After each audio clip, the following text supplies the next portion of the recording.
Hi, I'm Rob Sabin, the editor-in-chief at ProjectorCentral, and I'm here today with three esteemed guests from some important manufacturers to talk a little bit about the projection industry, both the pre-pandemic and post-pandemic industry that we're living in today, and to try to kind of take the pulse of the business. So thank you, everybody, for being here today. I really appreciate you guys joining me. I think we'll start out today just by asking you to identify yourselves, your company, and what you do. And then we'll get into talking about some of the business. Ryan, you want to start? Sure. Yeah, thanks for organizing this, Rob. Appreciate it. Sure. My name's Ryan Pitterle. I am with Sharp NEC Display Solutions, and I am a product manager for the Projector lineup. So it's good to be here. Looking forward to the talk. Okay, great. Jeff? Thank you, Rob. Thank you for having us. My name is Jeff Muto with ViewSonic. I am the business line director. My teams oversee the projector and LCD product lines. Great. And how about you, Rich? Rich Ventura. I'm the vice president for Sony B2B North America, overseeing all visual solutions, so large format displays, projector, SXRD, and direct view LED. Great, thank you. All right, well, let's just start by talking about the big elephant in the room, which is the fact that we've just gone through a year in the projector industry that no one has ever lived through before. Certainly some remarkable challenges that we've dealt with, and an interesting business that's emerging from it. So I want to start by asking, let's start with you, Ryan. Tell me a little bit about what it was like at NEC starting from, say, April, May, June of last year, up to this point now. Where did the business suffer? What was the environment like out there? Yeah, I mean, when everything shut down, obviously it was a big impact to not only our business but the industry in general. I mean, I don't think there was a segment that was spared when you look at even essential businesses and places that were able to remain open, or some schools were able to stay open. They were still affected because they had to either reprioritize budgets or worry about new safety protocols or, limited attendance and those kinds of things. So there really, I don't think, was any specific segment of that was spared by it. And then it was a significant disruption, obviously. Yeah, well, were there particular segments that were affected at NEC? I know you have some presence in cinema, you have some presence certainly in the large venue higher ed area, worship, obviously, and you do the conference room and education projectors for the classrooms. Yeah, I mean, we've looked at them, and we look at it by category, and really, I think it was a case where we saw a lot of interest in some of the home theater projector categories. Of course, Sharp NEC doesn't necessarily have a product for that market, and I'm sure Jeff and Rich can speak to that better than we can. But on the commercial side, we saw the entry installation, what we call our entry installation category, sort of perform best, and we identify that category as 5,000 to 6,000 lumens, not interchangeable lenses. I think in spaces that we're now having to deal with social distancing and spreading people out, they needed bigger screens. And so that brightness seemed to accommodate these larger screens in the spaces that were still being utilized, but they are still relatively affordable on the entry sort of level of that installation kind of category. And so that category performs best, but you consider that their classrooms were empty, and there certainly weren't very many schools buying the classroom projectors last year. And like I said, the ones that were probably had it already in the budget. Some saw it as an opportunity, I think, to have empty classrooms, and maybe they could go in and get some work done that had been backlogged for a while. But for the most part, I think a lot of those projects were postponed or canceled, as, like I said, budgets were really reprioritized. Right, sure. And Rich, what about you? Was your experience similar over at Sony? It was. I mean, the thing that we saw, which was very eye-opening, was it didn't matter the vertical. Everybody got impacted, but what was eye-opening about it was how everyone changed the way they used the tech.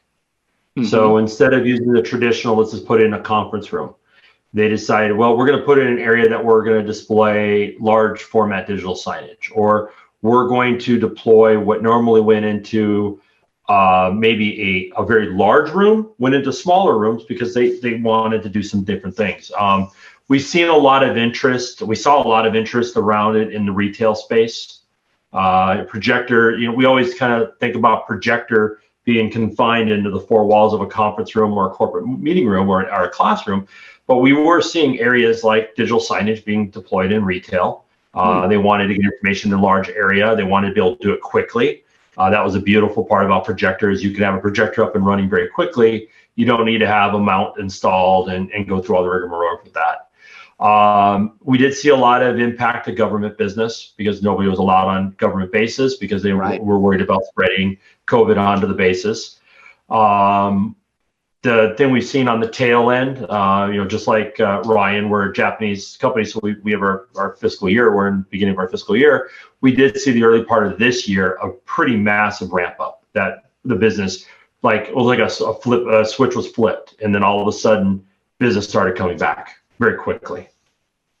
That's interesting. And what do you attribute that to? Is it just simply the fact that everything is waking up right now? Yeah, I think the pent-up demand was huge. There's a lot of projects that were delayed from last year. I think the funding that's come with CARES Act and other funding that's been out there, that money is trickling into those areas. People know they have to do something with these classrooms, these meeting rooms. They have to do it before the students get back on campus. Knowing that there's supposed to be college is supposed to be back this fall at all the campuses. They're trying to get the tech done now. They've got to get stuff installed now. Right. Well, this is the traditional load-in period for, education. And it certainly is good and encouraging to hear that people are starting to make those investments and do the installations. Is that your experience at ViewSonic as well, Jeff? I know you have classroom projectors as well. Yeah, I think, when the pandemic first hit, things really kind of hit pause. I think there was a lot of uncertainty, and as things kind of lingered on, it created challenges for everyone. Obviously, they didn't know if they could spend that dollar, not knowing what the next day would look like. So, within education, though, as Rich mentioned, the CARES Act did free up some money. Early on, I think a lot of that money went more towards laptops, iPads, monitors, things to get the individual students prepared for a hybrid or distance learning experience. But then, Rich, I think as late in 2020 and going into 2021, as things started looking a bit rosier in terms of the outlook, I think demand really started picking up, the pent-up demand. Really the projects that were once put on hold kind of got lit back up, and we're starting to see things pick up again. Yep. Well, that's very good news then. And what about the consumer side of the business? We did hear, at least anecdotally, that people being on lockdown resulted in a lot of projectors being consumed for entertainment purposes. Yes. What was ViewSonic's experience in that segment of the business? So on the consumer side, it actually did. We actually weathered the storm very well. Obviously, with a lot of these small portable LED projectors, those started taking off, so you could go on Amazon, couldn't miss it, right? And I think those became fun tools for parents to kind of hand off to their kid, and you can project on any wall in the home. You didn't really have to worry about having an overly technical device. Same time, home theater, whether 1080p or 4K, also took off, and not necessarily the dark room home theater projectors targeted towards AV enthusiasts, but more or less the high brightness home theater products. Because I think people were looking to do the backyard cinema, or just put the projector in their living room to enjoy a movie, because obviously people were stuck at home far more frequently. So I think overall the consumer side fared better than the B2B side. Yeah, during that period of time. Interesting that it sort of coincided with what I at least perceived from my perspective as a growth in the number of offerings in that sort of high brightness segment. We started to see projectors coming out in that 3,200, 3,500, 4,000 lumen consumer projectors coming out with that kind of brightness, with greater frequency.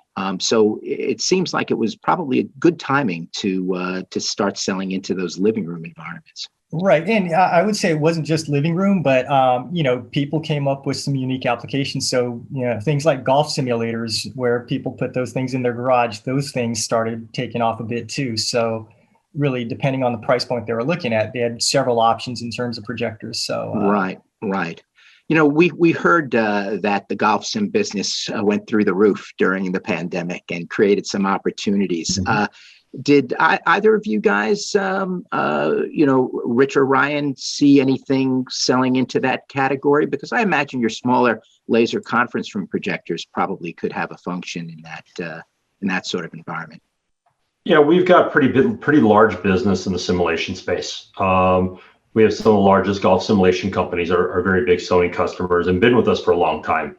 But touching a little bit too what Jeff was saying from the consumer side, even though I don't have the consumer underneath me, I have a lot of line of sight into our consumer business. Sure. And consumer was huge. I mean, consumer home TVs, home projectors, all that stuff, we couldn't keep enough on the shelves. Yep. And it wasn't just the entry level stuff. It was also the very high end, even seeing SXRD type projectors going into people's home theaters. Yeah. So it's a very big part of business for Sony. But that simulation, the golf simulator type of business, was a very strong year for us with our partners that do that type of business. Interesting. Yeah. So, you guys mentioned the hybrid, learning environments and the hybrid work environments. How does that exactly translate into opportunity for the industry moving forward? First of all, is there a sense out there that these that this sort of remote hybrid environment is going to continue even after this pandemic hopefully passes soon? Anybody want to take that one? Yeah, I mean, I think obviously remote work is here to stay in some respect, right? Mm-hmm. And then the only question I think at this point is to what extent the hybrid learning and education sticks around. But I do know that schools are going to want to be prepared for it in case they either have to go back to it or they want to be able to pivot or just at least be more flexible for those students that may have a reason not to be in attendance.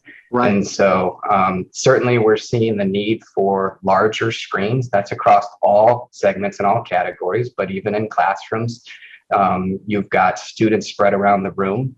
And I think that'll probably continue. You also have, I think, what we're seeing is a need for multiple displays. So you have maybe a screen that the teacher would use, for example, and that might be a 65 or 75-inch interactive flat panel. But then there's also a need to have a larger screen in the room that the rest of the class can then see what's going on. So whether you're looping out to a larger screen, we're seeing that. There's also a need, I think, for maybe a screen that is in the back or the side of the room and that has remote attendees that are joining so that the teacher can see, who's joining remotely. So we're seeing a lot of multiple screen scenarios popping up because of some of the new environments that we're dealing with. Now, are any of you guys actually seeing this immediately affecting the business right now? In other words, as we are entering into what I hope will be a school year where most students will be back in attendance in the classroom, are the districts that you're working with, or the universities and higher education facilities looking to make changes that they weren't planning on making a year ago? Are they changing their orders to say, you know what? Let's go with the bigger one, or let's go with the brighter one, or whatever the case may be. Well, things are hyper focused around high flex and these high flex workspaces, right? And every university I've talked to, we predominantly focus in the higher education space. Every university that I've talked to, the IT teams and stuff like that, and I've asked them, what was it like a year ago? What were you planning? And they said, well, before we shut down in COVID, we were going to do this. I said, what happened? We didn't do any of it. They said we focused on our Right. internet bandwidth, our network, all of those things, our server. How are we going to do remote distance learning? All of that, right? I said, great. Now, what are you doing now? He goes, everything we planned a year ago, we're starting to do now, but we're doing it different. We're doing high flex workstations. They said we were focusing on these small huddle spaces where we're going to have 2 or 3 students. Those are gone. Mhm. We're now focusing on bigger spaces. We're doing high flex. We're making sure that every single space we have not only can support the video needs, but also can support the wireless needs, the networking needs, because odds are pretty good if it's a group that's meeting, 3 are in person, 3 are distance. Mhm. They're not all going to be in the same room. And so they're changing that. And so we're seeing they're still buying and they're still doing all that stuff, but we are seeing a change of products either with higher brightness or can project to a bigger spot or can do multi-purpose because they are doing their habits a little differently than before. Gotcha. So people are starting to make immediate adjustments in how they're spending their budgets as we move into the latter part of this year then. Yeah, there's a sense of urgency, definitely. I mean, I think knowing what we know now, as many people as possible are going to want to be able to say that they've planned for that. You know, some did, and maybe not to the extent that we experienced, but there's definitely a sense of urgency now to get it right. Yeah. And Jeff, how much of the consumer business that maybe we were talking about before for entertainment purposes was also going into some sort of a remote work environment? I mean, I would imagine that if remote work is here to stay, and certainly we had a tremendous amount of time in that kind of space. You're going to buy a projector, you might be using it for your office meetings as well, right?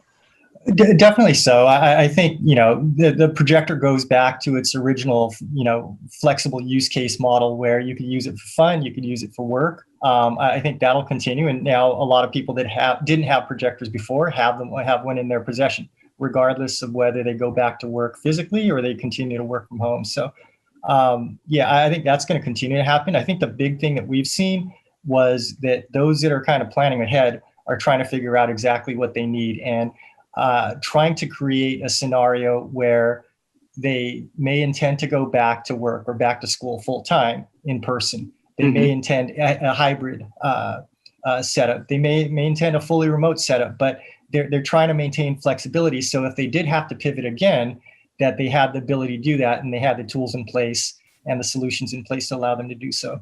Wow. Yeah. Interesting. What a world we're living in. You guys, I know we were talking a little bit before about, classrooms with interactive panels combined with projection potentially. I know all 3 of you are in the business of selling panels. That was always something that was considered a bit of a threat to the projector side of the business.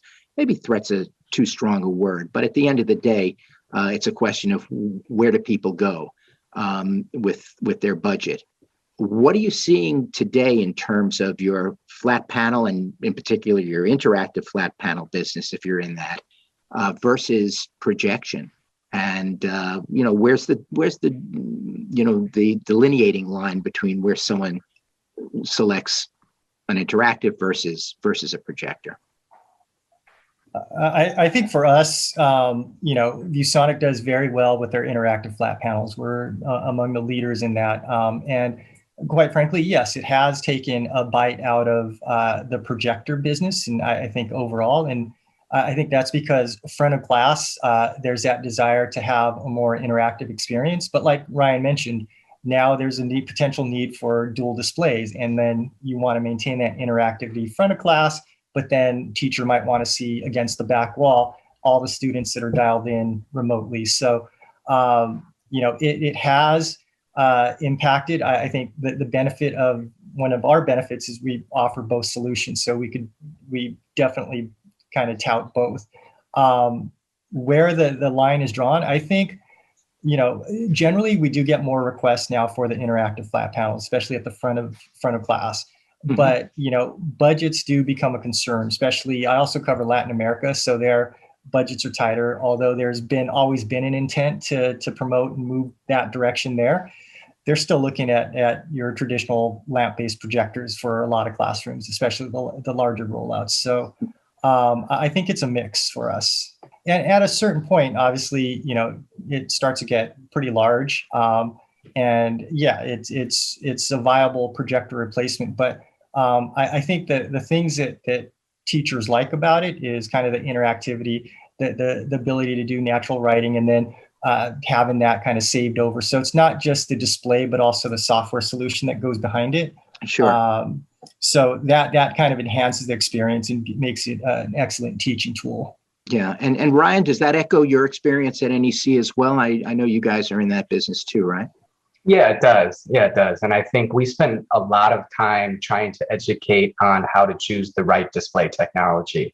And of course, you take into consideration certain factors. One of them is room size and the furthest viewer, right? The distance of the furthest viewer. So you take that into consideration. You take into consideration the ambient light. You take into consideration the usage model. So how many hours per day is it going to be used? 8 hours a day, 16 hours a day, 24 hours a day. And then, of course, you take into consideration budget, right? And when you look at all of those things, there's usually a pretty clear winner. There's usually if it's interactive flat panels, that really kind of checks the boxes and is the best suited for that particular application. We obviously fully support that as a manufacturer that offers that technology. I think we see 65 and 75 inch displays going into classrooms, conference rooms, and depending on the size of the classroom or the conference room, that's perfect. That's perfectly fine with us. I think maybe 100 inches. That's obviously where you would start to look at projection as an opportunity. Sure. And that's where it really starts to make sense to look that direction. But yeah, I mean, we definitely see it more as choosing the right display technology than really a threat of one versus another at this point. Sure. And Rich, where do your flat panels top out at Sony? We go to 100 inch. You do. So we go 32 inch to 100 inch, and I always kind of look at this discussion of projector versus display, and when does display take over and when does projector take over? I'll echo what Ryan said. It's application. Honestly, yes, budget's gonna be a piece of it and everything, but application's gonna really drive that element. If we're getting requests even for direct view LED walls, and now you're talking 200 inch, right? Right. You're getting a lot of those things. I think that it really comes down to really what's the application, what's your plan, your strategies, how are you going to use it, all of those different things. The interesting thing I think that we've all experienced, and I think everybody can echo this, is a year ago when the world shut down, immediately everybody said no more touch panels. We're not going to touch a touch panel ever again. We're never going to touch anything because we don't know if it's going to transfer to us. And Right. But if you look at it, touch business has been booming. I mean, touch has been booming. We've seen it. And it's because people do need to interact and collaborate and do those different things. Now that we've gotten past the fear of it, right? Sure. The one thing I'll say that we're seeing when it comes to the collaboration and the engagement, also the endpoint, whether it's a projector or display, it kind of becomes the second conversation. The first conversation is, how are you going to collaborate with it? What are you going to do? Are you collaborating wirelessly? Are you up there touching it? What's the software behind it? All of that stuff, that then makes your decision on, okay, I can go projector or I can go display, or it's a mixture of both. Right. Because there are going to be needs for hybrid as well. Of course. And just out of curiosity, because that 100-inch panel, that's going to be a pretty pricey piece of hardware. What kind of demand are you seeing for that product? So our product just started shipping this month, and we're already sold out. No kidding. Well, okay. Yeah. I mean, that larger than 85-inch category you'd think is hard to move. It's actually very popular. I know a lot of manufacturers it's a very popular size because it is, it's the next size before putting in a video wall in or an LED or putting in a big projector. It's that step before it. Yeah. Well, yeah. And speaking of technology, I guess that's a good segue to talk a little bit about some of the things that are evolving and coming down the pike with the current product base out there. And I guess the first thing that we really should just talk about is laser. at this point. You know, I've had this job now for 2.5 years and have in that period of time essentially watched lamps almost completely disappear from what I'd call sort of that mid-lumen, 4,000 and on up category in the commercial sector. It's all laser now. And so I'm just wondering what we can expect to see in terms of prices continuing to drop for the lowest priced laser projectors. I've watched them sort of start to notch further and further down, which opens it up to more and more. Or are we going to be getting brighter and brighter things in smaller chassis? I mean, what do you guys, without obviously sharing the trade secrets, what can you see coming down the pike in the product lines in the next, year, 2 years from now? Anybody want to jump on that one? Yeah, I mean, I think, look, you're going to see laser across all categories. It started out on the high end, and then you're going to obviously see it in the 4,000, 5,000 lumen range. We're well into that now. And then ultra short throw categories, that's sort of what's happening at the very current moment. And then you're going to see, even in like the standard categories, the classroom categories, you're going to see laser being more and more common. It really just comes down to a couple things, and obviously cost is a big one. As soon as the price gets down to a point where it makes sense, you're going to see a lot more customers switching from lamp to laser, even on the entry level. We just try to educate customers when it comes to looking at that total cost of ownership. It's how many hours a day are you going to be using it, right? So if you're going to be using it 8 hours a day, 5 days a week, and your school year is 36 to 38 weeks per year, how many hours is that? And how long is your lamp going to last? Because the lamp technology has gotten better too. So but it's definitely just a matter of time before I think laser is really sort of ubiquitous with all projection. Yeah, I mean, and that's a great point too, because we are starting to see lamp life in that 15 to 20,000 hour area. If you're able to run your projector, obviously it's something less than full power. But that's pretty remarkable in and of itself. Jeff, you guys are still in the lamp business in your smaller commercial products as well, right? Right. Yeah, we still do lamp-based products. I think the advantage of that is price right now. If you're wanting to look at the upfront cost being lower and are not as concerned about the consumables later on, and as Ryan mentioned, the lamp lives are increasing as well, right? It's that technology is also improving. So there's probably always going to be a place for lamp-based projectors. It's not going to die completely. And the other thing is we've got LED coming in from the side. And although that kind of maxes out at about 3,000 lumens right now, at a certain point, it becomes 4,000 lumens. And then it starts, where does that start overlapping with where the lower cost laser projectors are? So it'll be interesting to kind of monitor for the next 12 to 24 months to see kind of how the industry continues and the technology continues to evolve. Yeah, I'm very curious to see what happens with LED. And of course, I'm familiar with the fact, Jeff, that ViewSonic has put a lot of focus on driving new LED product into the market, both in the commercial and the consumer side. And I know you guys, Ryan, at NEC, I think it was probably last year sometime, you came out with a UST that had a fairly sophisticated LED engine, right? Yeah, and we're really excited about that. It looks fantastic. We would certainly explore utilizing LED more. It's just a matter, as Jeff mentioned, can we push the brightness, right? Can we, at this point, ours is 3,800 lumens, and it's a specific type of LED, but is that going to be bright enough for classrooms moving forward in these larger screens and larger spaces with the ambient light? So that's really what it comes down to. But if we could push the brightness on LED, we'd be all in, because it's fantastic.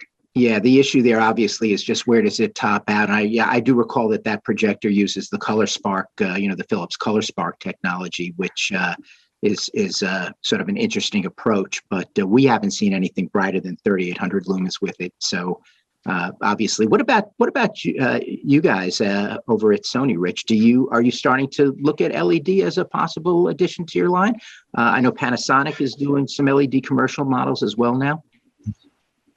A lot of it comes down to that brightness. Yeah. Brightness is the key thing, right? Our products, we tend to play a little bit high on the higher end. And so it's definitely something we're always looking at technology. We're looking at ways that we can make our products brighter, crisper. I mean, you look at, especially a lot of the technology we have in our SXRD line, we look at what we can bring out of that into some of our other lines as well. But it is something we always look at. Sure. Well, and it is very interesting on that point on the technology front. Your new top of the line projector, your flagship, is a 10,000 lumen SXRD projector, which sort of being able to push it to that level of brightness sort of suggests some interesting things going forward for what can be done with that technology. Definitely, with it being true 4K. I mean, the Raptor is just a ridiculous projector. It's the one tough part for me being at Sony for a year and not physically going into a Sony building is I've been like gnawing at the bit to get my hands of seeing that projector in action. But I've gotten to see a lot of the videos and a lot of feedback from our customers. It is a legit projector. Yeah, very, very unique projector. Let's talk a little bit about resolution. And I'm just sort of wondering, at this point, how long are we going to have XGA and WXGA projectors in the market? I mean, at this point, it looks like most of the new product, not everything, but most of the new product coming out has either been WXGA or 1080p. And it strikes me that I would think that the audience would be at this point, even in the lower price projectors, at least interested in HD resolution. But are you guys still seeing a demand for XGA and WXGA product? What about you, Ryan? What can you tell me about NEC's activity there?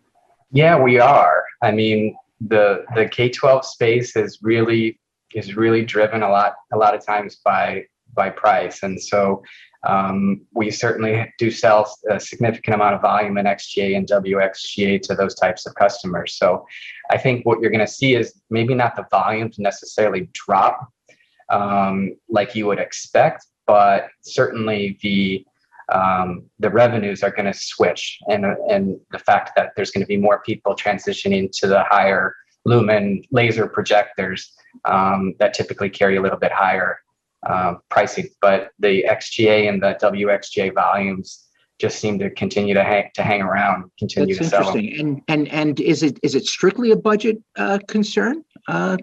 Essentially, Yeah, I think it's a couple things. I mean, it's budget, right? But when you consider like XGA, I mean, a lot of times they're purchasing XGA because they have an existing 4x3 screen. Oh, and so they don't want to have to replace their screen. So in refresh scenarios, maybe they've got a smart board or a screen or something that they're still trying to get some life out of. And so they want to match the aspect ratio of their screen. So, we do see a lot of that. Again, it's just in those budget conscious customers, primarily K-12, where you're going to continue to see those products sell. There's most definitely a significant shift to the higher resolution WXGA and 1080p and even into the 4K, sort of on the higher end, and higher education and corporate and retail and all of these other verticals that we've been talking about today.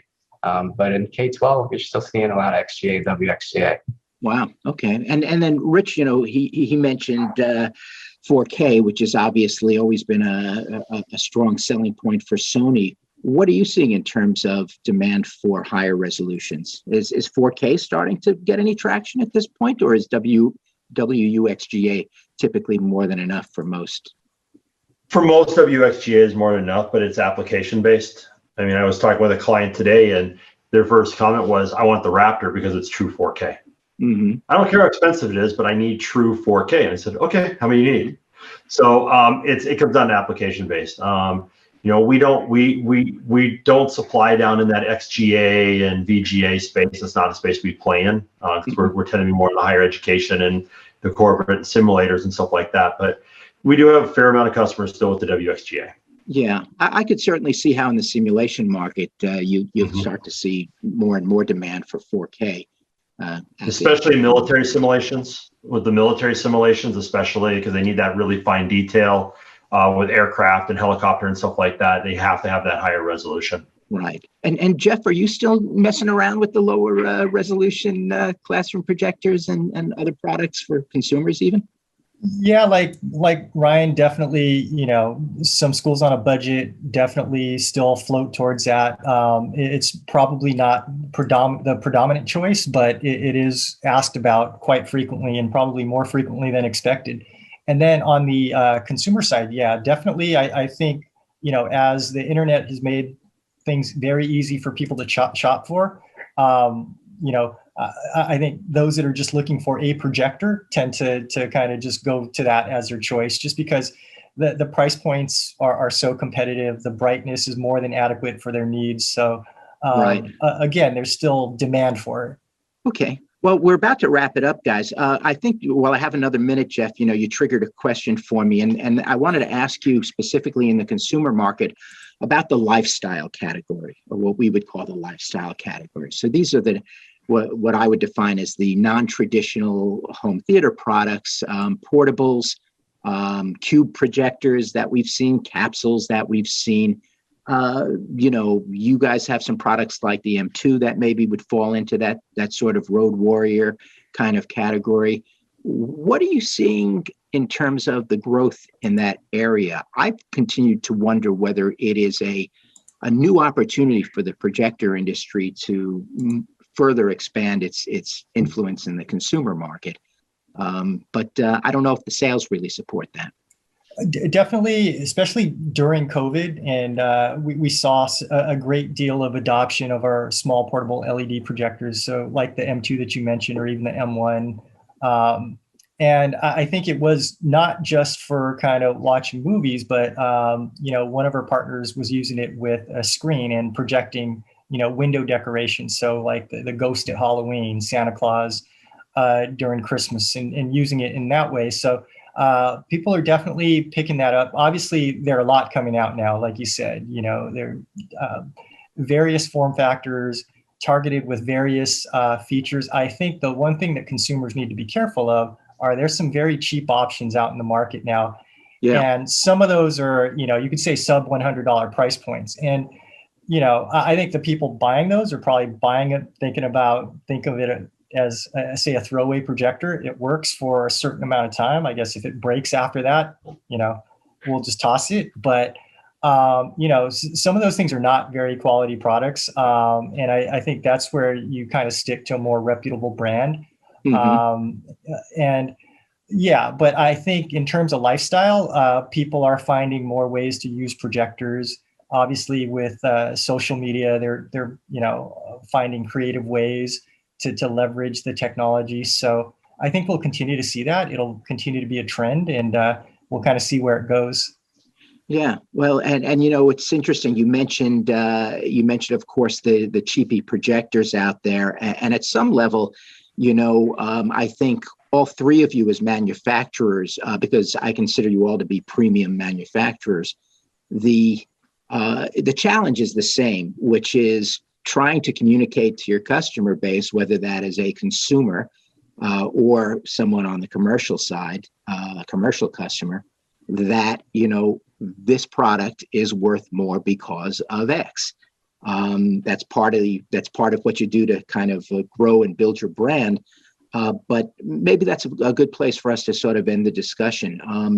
If you want to just talk a little bit about what you do to sort of differentiate out there to kind of communicate to customers that they shouldn't buy the junk, quote unquote, and should actually stick to well-known and reputable firms.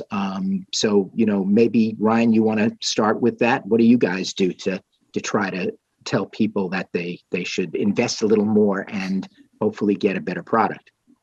Yeah, I mean, look, it's just about education. And then we try specifically serving the commercial space primarily, right? We're not necessarily running into as many of those sort of ulterior projection.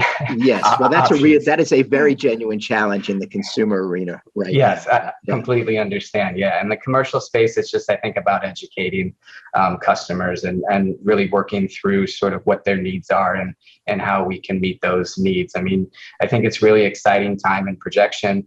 You've got some not only is the technology continuing to innovate, but you've got some really interesting use cases now with projection mapping and, projecting onto shapes and circles and tables and floors and ceilings. And it's just, there's a lot that that can be done with projection to not only display an image, but to sort of create an experience.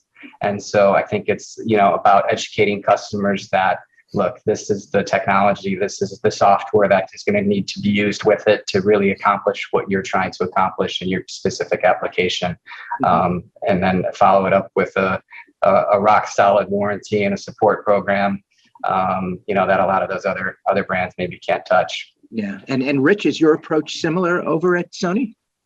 Yeah, I mean, it's education, it's service, it's support, it's innovation, it's delivering value, it's making sure that you're building a product that is designed for the application, and you're not putting a square peg in the round hole. It's building trust with your integrators, your partners, your customers, to know that they're buying a product that's going to last, and that if they have a problem, they know you're going to be there.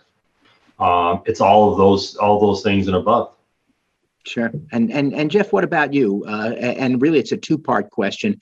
One being, what are you doing to differentiate the company and support the customer base? But I guess the other part of it too is just from a consumer standpoint. You mentioned the challenge of these, this flood of inexpensive projectors out there. I'm wondering if there's something we can do as an industry to educate the consumer public that it's worthwhile to spend more money on a brand name projector.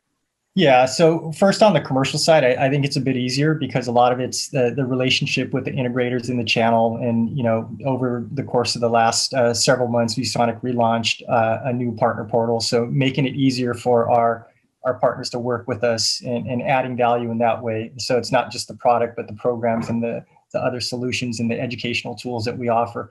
On the consumer side, yeah, it's a bit more of a challenge in the sense that there's a lower barrier of entry for a lot of companies just to kind of put things online now and start selling it. And definitely, although they're not direct competitors, they are competitors, and we need to keep an eye on them. And part of it is, I think the benefit of ViewSonic is our long display history, whether it's in projectors, whether it's in monitors or anything else, and that goes a long way, especially when you have customers shopping and then they start looking at reviews and they know it's a brand that they can trust. So plus I know my counterparts are both on the LCD side, but on the DLP side, we have a strong relationship with TI, and just recently got the number one position, the number one DLP vendor in the world. So we have access to the latest and greatest technologies. We're going to have good products. They work great.